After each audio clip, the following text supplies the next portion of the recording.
Alright, in this video we're going to go over logarithms. What we're going to review is the graph, domain, and range, conversion to exponential form, properties of logarithms, expanding them, and simplifying them. You can click on any one of these right now just to jump to that section. Otherwise, we'll start from the beginning. So what are some real-world applications of logarithms? Earthquake magnitudes, or the Richter scale, signal or noise level, decibels, and acidity and alkalinity is measured in pH, which is also a logarithmic scale. Alright, let's check out the graph of logarithms. Alright, here's a couple of different logarithms. We got log base 10 of x, log base 2 of x, and ln of x. Now if you don't know what ln of x is, no problem. We're going to cover that a little bit later. Basically what it is log base e. So let's check out the graph and see if we can figure out what's going on here. Let's zoom in. Okay, so as these three go down, they get closer and closer to the x-axis, but they'll never touch it. So they go down to negative infinity, but they never go past 0, or they never touch it. They never touch this axis. And look at that. All three of them meet right here at point 1, 0. And then what happens when we go above this x-axis? We keep going off to the right. We keep getting bigger. It looks like the further we go, the slower we get bigger. So it'll always go up, but it's just going to go up slower and slower. So it's going to go all the way up to infinity and to the right to infinity. Let's zoom out here. Let's zoom way out. So we can kind of see it's getting bigger, but it's doing that very slowly the more we get off to the right. All three of them. So what can we conclude from all of that? Well, the domain goes from 0 to infinity. It doesn't touch 0, but it goes everything after 0 all the way up to infinity. So left to right is the domain. And up and down is the range. So it goes from negative infinity all the way up to positive infinity. So how do we convert a log to exponential form and then back again? Well, what do we have here? Log base b of y equals x is the same as b to the x equals y. So you can either remember this, or here's a little bit easier way to figure it out. So if I want to go from logarithmic form to exponential form, I go b to the x equals y. So I make it like a swirl. Well, when I want to come back, I do the same swirl. Log base b of y equals x. So going from here to the exponential, it would be b to the x equals y. Going from exponential back to logarithmic, b, or log base b of y equals x. So try and commit that to memory. That'll come in very handy very soon. So what are some properties of logarithms? Well, first we have the product property. So log base b of x times y equals log base b of x plus log base b of y. So notice here that the bases are all the same. And what we have multiplied here, we just split it apart into two logs of the same base, and we just add them together. Now this right here is the same as the first one, only in reverse. This is just to show you it goes forward and it goes backward. So commit only one or the other to memory. Don't commit them both, because you just flip them backwards. So log base b of x plus log base b of y equals log base b of x times y. So we have the quotient property. Log base b, and again, we have all the same bases. Log base b of x over y equals log base b of x minus log base b of y. So log base b of this minus log base b of this. That's the quotient property. And guess what? Works in reverse too. Same thing, only in reverse. If you have this minus this, You just put this over this in a log of the same base. Again, all of the bases are the same here. They have to be the same, otherwise this doesn't work. Power property. X times log base b of y equals log base b of y times x. So basically, whatever I'm multiplying it by, I just jump right here and make it an exponent. So it works in reverse as well. This exponent can go back out to the front. So again, just remember one of these formulas from each of the category and just flip them in reverse if you have to, because it's the same thing forward and backward.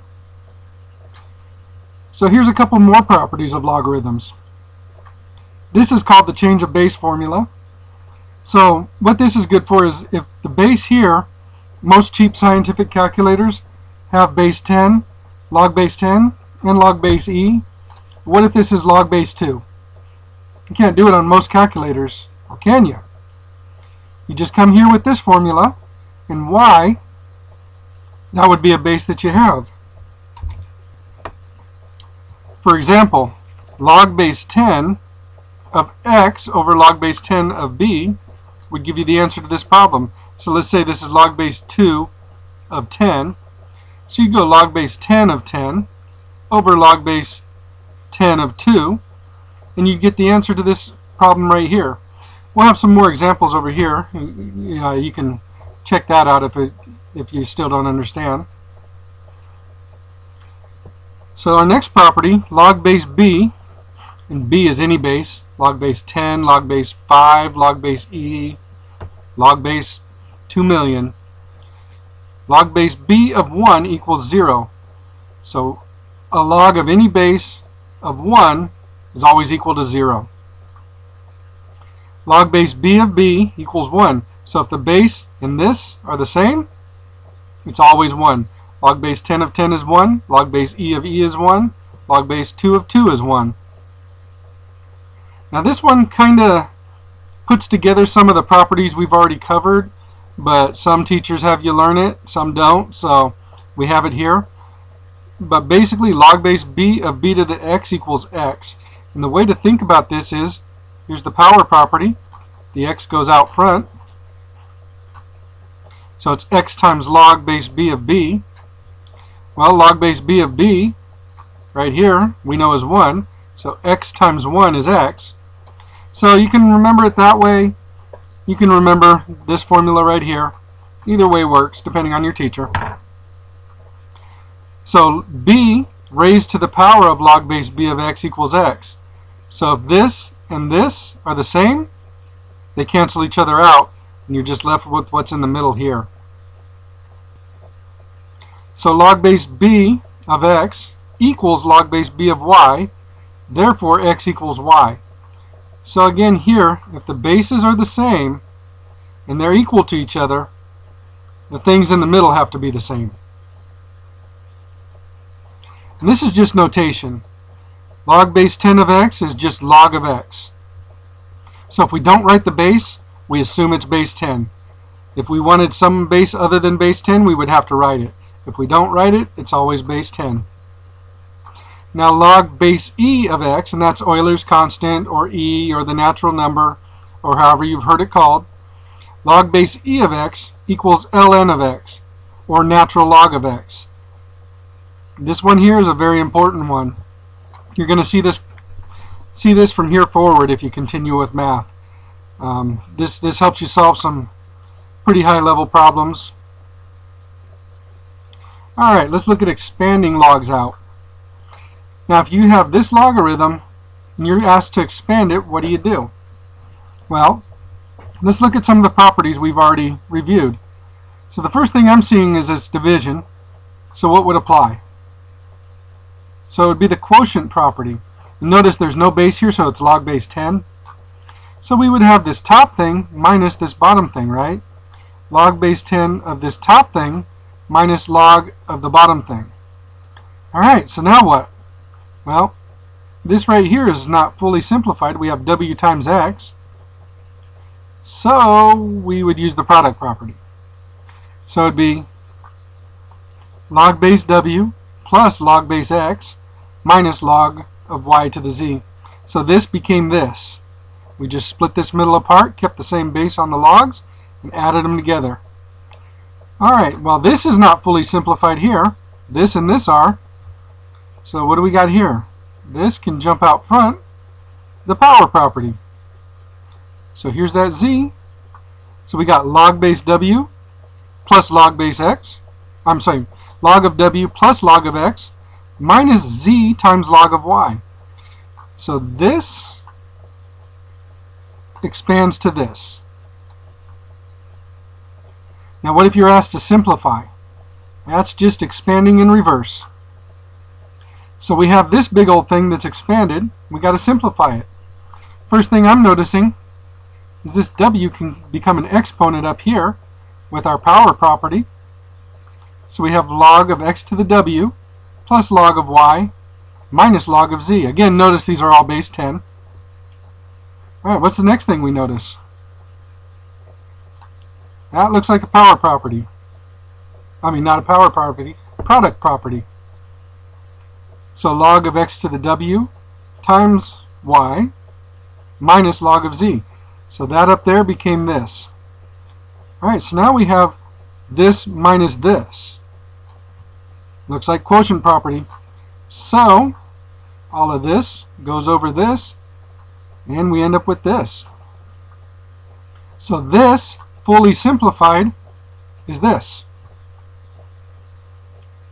So let's review what we learned. We checked the graph, domain, and range of a logarithm. We converted to exponential form, and then back again. We went over the properties of logarithms. We expanded them, and we simplified them. And if you want to try out some review problems, click here. And if you like this video, please feel free to subscribe below. And if you have a question, please feel free to leave it in the comments below.